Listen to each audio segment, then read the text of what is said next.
And I have the shock relocation kit, which includes this bracket. It goes in the same holes as the bottom airbag mount. Okay, so I've got the airbag in place, and I've got the bracket on here, and this shock relocation bracket mounts to the same holes as the lower airbag bracket. And the upper part, the best I can tell, mounts right up here. You see the 3 marks I made. And we got a tight spot to drill holes. But I'm sure we can figure it out. Just looking at the pictures of the car that I was looking at that he was working on when I was up at the shop where I bought the parts. It looks like that's how he mounted it.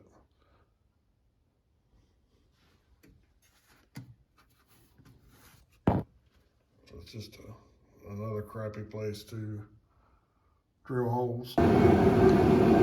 Okay, so I'm talking about mounting the top of the bracket. I decided I'm going to weld it.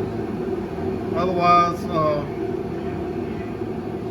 I've got to figure out a way to drill in a very tight space, and I'm not taking the car back apart again to do that. So what I did, I figured out that about where that weld overlaps is where the bottom of it needs to be. What I did was measured the shock when it's fully collapsed and when it was fully extended, and it goes from 10 to 15. And I looked at a picture of one of them I saw from Nick and Cash's Candy Classic, and it turned out to be about the same place. Then I also found on the internet on Easy Ride, they have very similar shock relocation, and theirs is pretty much in the same place, so that's where I'm going to go with. I'm going to tack weld it on, and then I'm going to test it, make sure it doesn't interfere with the travel. I feel already sure that it's not going to, but that's where I'm at.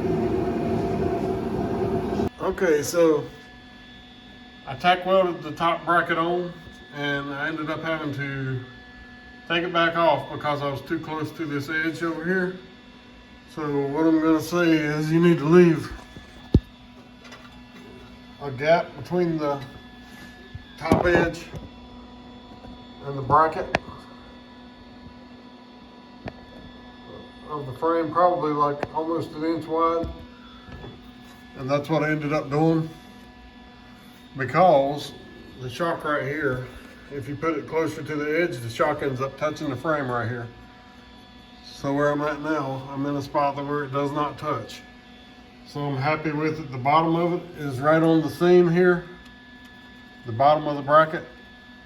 Like I said, you can weld it on or you can bolt it on. If you don't have a welder, there's always the option to bolt it on. I personally do not want to take all my radiator and stuff apart. I don't have a drill that will get in a tight spot like that. So anyway, that's where I'm at. I'm gonna finish welding it on, and then I'm going to put the strut rod back on, and then I'm complete with this side.